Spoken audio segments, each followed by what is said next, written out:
Now let us talk about the third law of motion. Well, it is called Newton's third law of motion. From the first and second laws of motion, we have seen how a force acts on an object. But does this mean that the object just sits back and takes the effect of the force, or does it react? This question leads us to the third law of motion. But before we state what it means, let me ask you this question. Now, if you used a stick to hit a tire that's on the floor with a strong force, what do you think will happen? You'd notice that the stick will bounce back, right? It will also feel like the tire pushed the stick back with a force.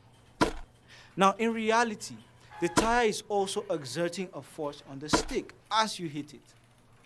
Sir Isaac Newton was able to observe this effect, and this leads us to the third law.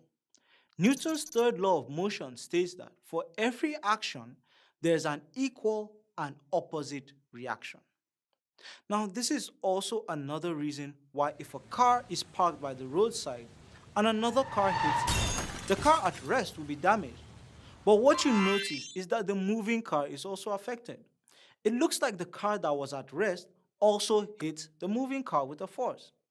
In fact, as the law suggests, the car that was at rest will also hit the moving car with a force that is equal but opposite to the force that it was hit with.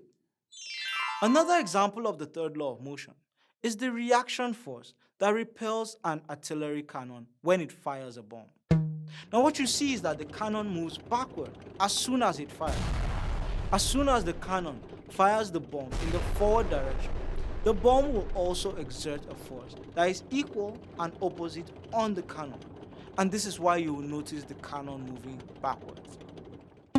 You may also know that the Earth's satellite, the moon, is constantly being pulled towards the Earth with the Earth's gravitational force. Now this is an action, right? So from Newton's third law, the moon also reacts by pulling the Earth with an equal but opposite force. This law can also be written as the action and reaction of a force by an object on another is equal and opposite. Take care, guys, and see you in another lesson.